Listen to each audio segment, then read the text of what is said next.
On va aller assez rapidement, on fait simple, hein. Est-ce que CrowdStrike ici, CrowdStrike Holding, ici un avantage concurrentiel. On utilise ici le prompt de base que vous allez retrouver en description de la vidéo ici. On fait simple, on pose la question, la réponse ici c'est deux avantages concurrentiels ici primaires. Donc vous avez ici Switching Cost, Network Effect, j'aime bien ça. CrowdStrike, pour ceux qui ne savent pas ce qu'elle fait, etc., c'est cybersécurité, allez regarder.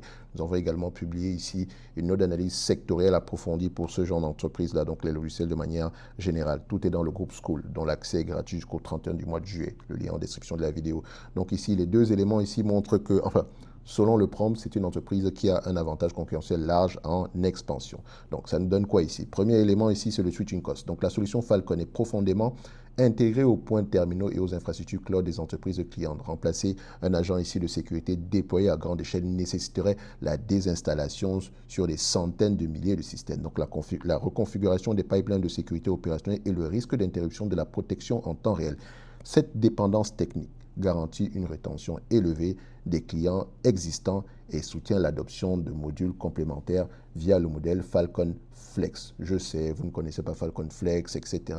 Mais ici, on est là pour déterminer si l'entreprise a un avantage concurrentiel. Si oui, c'est lequel? Et une fois qu'on a déterminé c'est lequel, est-ce qu'il est en expansion, est-ce qu'il est large, est-ce qu'il est étroit, etc.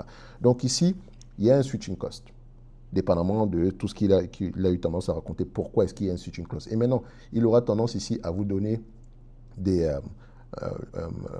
un justificatif ici pour soutenir son raisonnement. Vous avez ici le taux de rétention de près de 97%. En supplément de ça, vous avez la croissance du revenu, du chiffre d'affaires récurrent. Donc, plus 24%, ça montre que ce n'est pas quelque chose qui est en décroisse. Ce n'est pas un business sur lequel il y a une pression au niveau ici de la top line, donc au niveau ici du chiffre d'affaires, etc. Donc, les clients aiment et donc ont tendance ici à payer de plus en plus cher, enfin, techniquement, ou bien à prendre de plus en plus, à adopter de plus en plus ce produit-là. Ensuite, on passe ici, intangible. Deuxième source de mots, il est plutôt étroit, il est stable. Donc, les actifs incorporés de CrowdStrike découlent de la réputation de marque dans la protection ici des points terminaux et de la propriété intellectuelle en matière de détection de menaces par intelligence artificielle. L'entreprise, donc une situation, voilà la thématique du moment, l'entreprise réinvestit une part importante de son chiffre d'affaires dans la recherche et développement pour maintenir son avance algorithmique. Cependant, l'intensité de la concurrence sur le marché de la cybersécurité empêche la mise en œuvre de majoration tarifaire unilatérale sans compensation de valeur produit. Donc, troisième source de mots ici, nous avons l'effet de réseau. Donc, le network effect, il est présent, il est large et il est en expansion.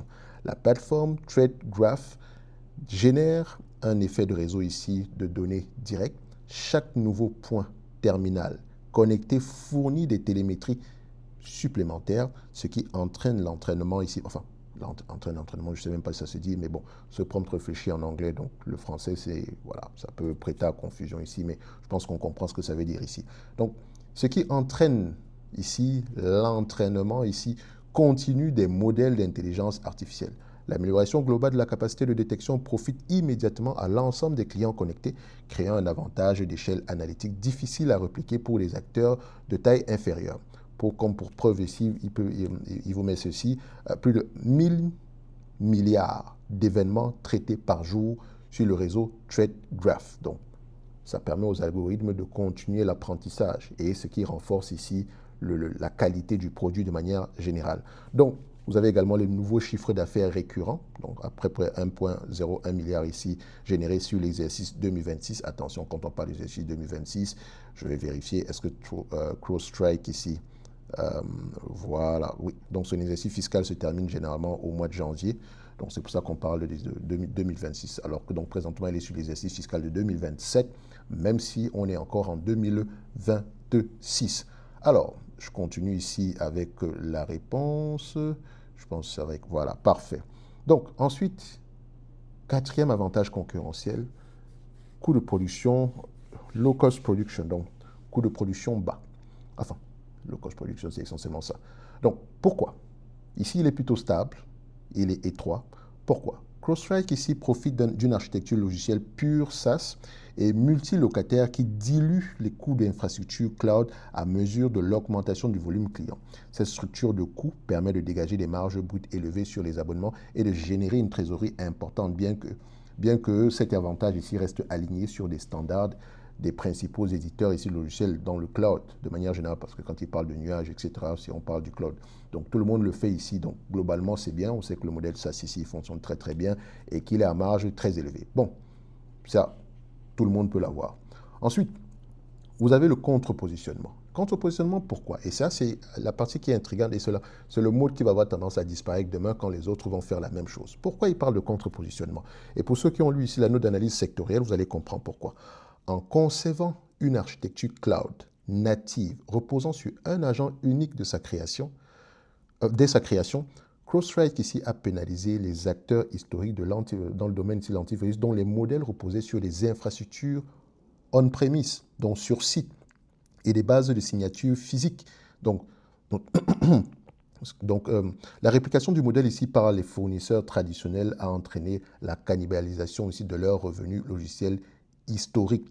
Donc, on va se dire ici qu'elle a commencé à faire quelque chose que les autres ne faisaient pas encore.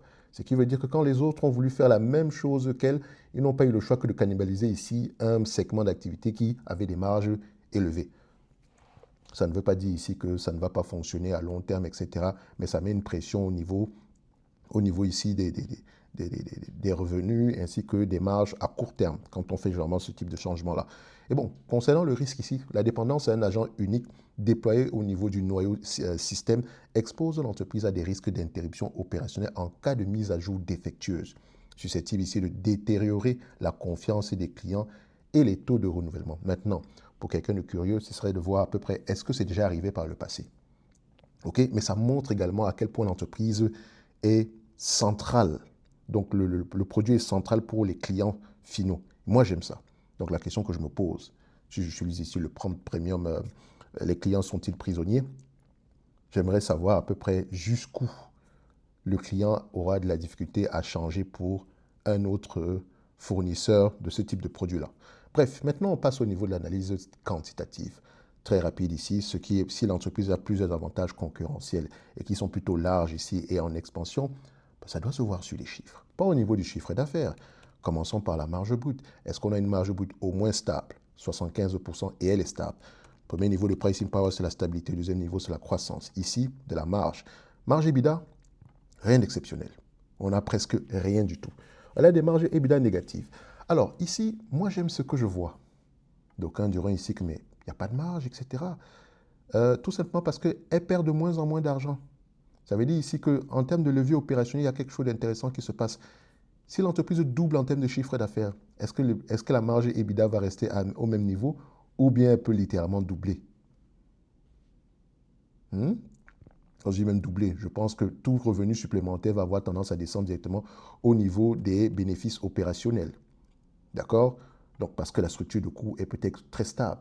Il faut également regarder la marge EBITDA. Entre la marge brute et la marge EBITDA, c'est quoi la différence? Les dépenses opérationnelles. Et dans les dépenses opérationnelles, il y a quoi? Les coûts variables et les coûts fixes.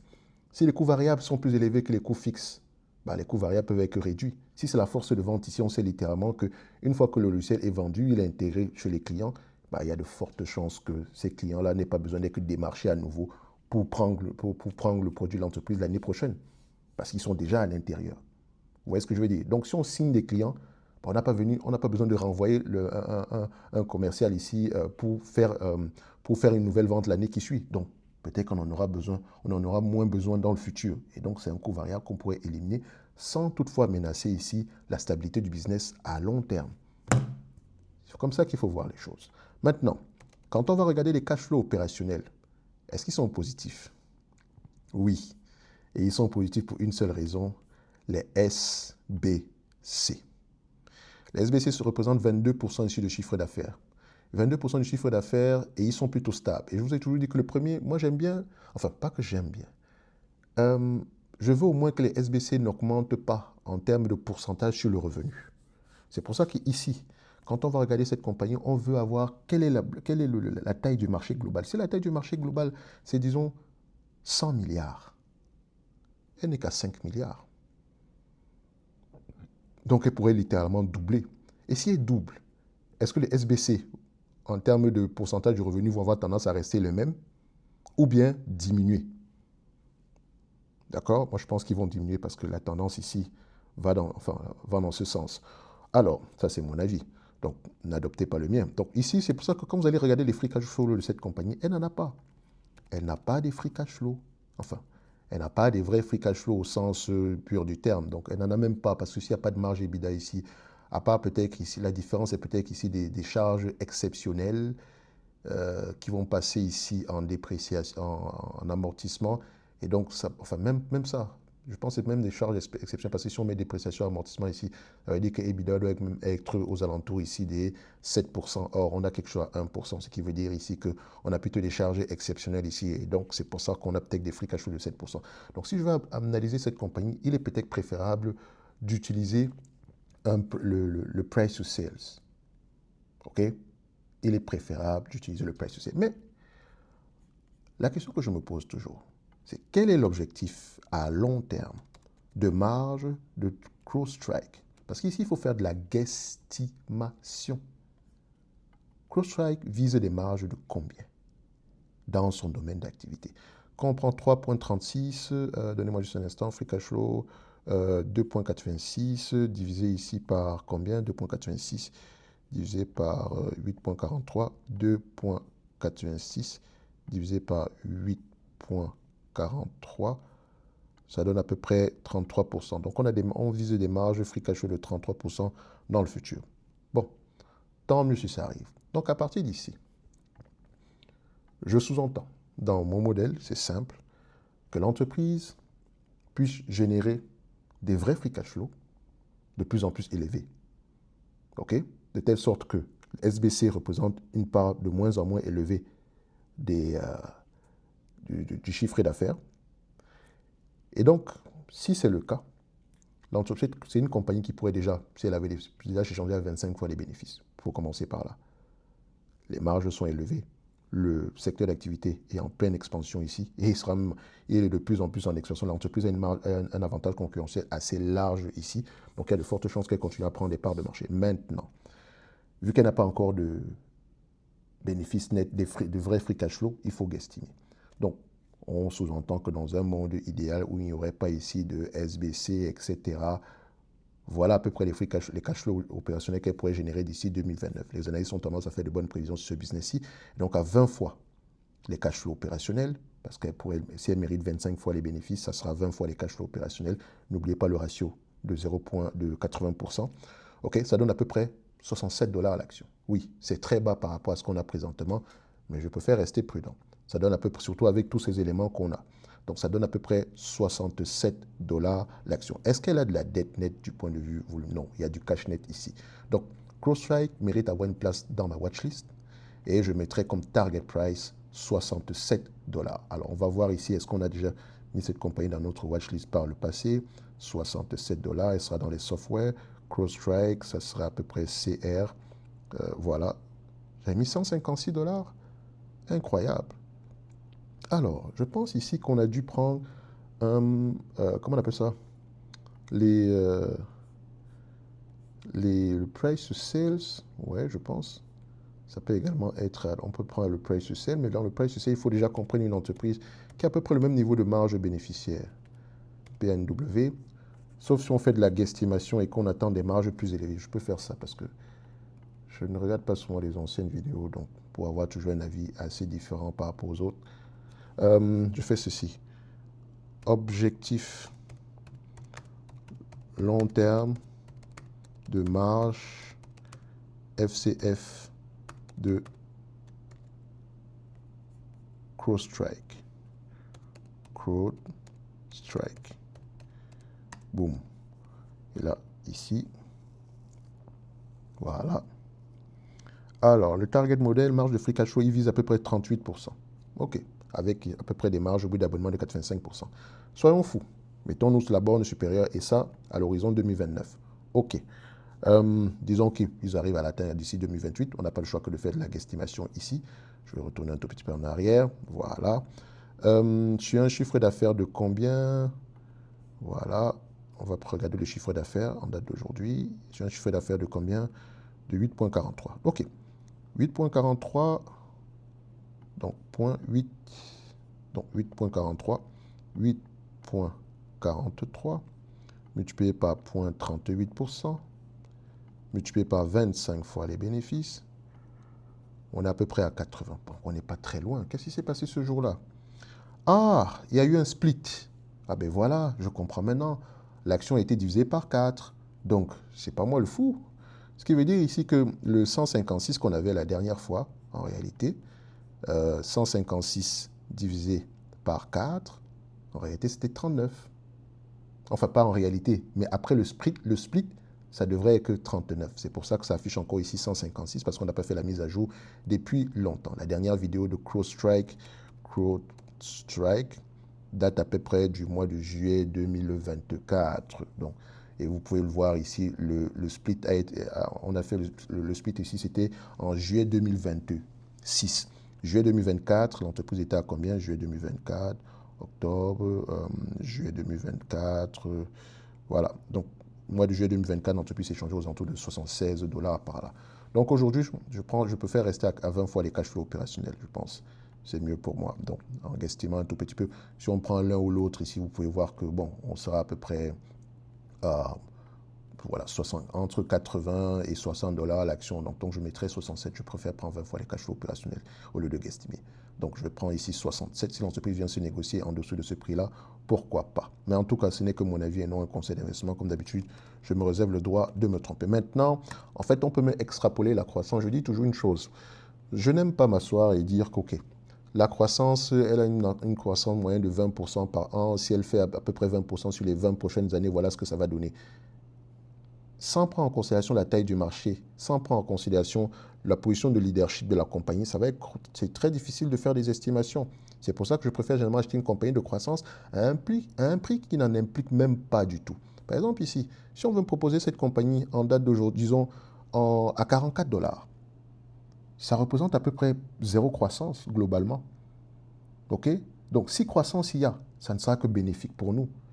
Or, si je viens extrapoler, par exemple, c'est une entreprise qui a une croissance moyenne en termes de 25% par an, en termes de cash flow opérationnel ici. Donc, si on regarde ici les cash flow opérationnels, 25%, admettons que je fais ceci, je prends l'estimation et j'ajoute ici 25% en supplément, ça donne ceci. Donc, au-delà de l'estimation ici, qu'on continue avec 25% en moyenne jusqu'en 2032 ici, jusqu'en 2032, à 20 fois les bénéfices, on est à combien? On est à peu près à 131 $. Pour justifier le prix actuel, je dis bien pour justifier le prix actuel, la croissance doit être de combien? Pour ne pas perdre d'argent, disons même qu'on va à 40%, je vais essayer de voir ce que ça donne. Le prix actuel, voilà. On doit avoir une croissance moyenne de 33% de 2027 à 2032. 33%, littéralement. Est-ce que c'est possible? Je ne dirais pas que c'est impossible parce qu'il faut regarder la taille du marché, etc. Mais je peux déjà partir du principe selon lequel, bon, il y a de fortes qu'on puisse au moins atteindre le 25% ou bien le 20%. S'il y a plus que ça, tant mieux. Et donc, je préfère l'acheter à un prix qui n'implique pas énormément de croissance. De toute façon, mon rôle ici aujourd'hui, c'est essentiellement de déterminer si elle a un avantage concurrentiel. Si oui, c'est lequel? Est-ce qu'il est en expansion? Est-ce qu'il est en déclin? OK? Donc, toutes les informations nécessaires sont en description de la vidéo dans le groupe School. Donc, vous avez le lien vers le groupe School ici. Je rappelle la date limite du 31 du mois de juillet pour voir à peu près ce qu'il y a à l'intérieur gratuitement. Donc, pour les autres ici, on va se donner rendez-vous sur les prochaines vidéos. C'est une entreprise intéressante à suivre. En tout cas, à l'ère de l'IA, je pense que enfin, allez lire pour ceux qui veulent, allez lire la note d'analyse sectorielle. Merci, au revoir.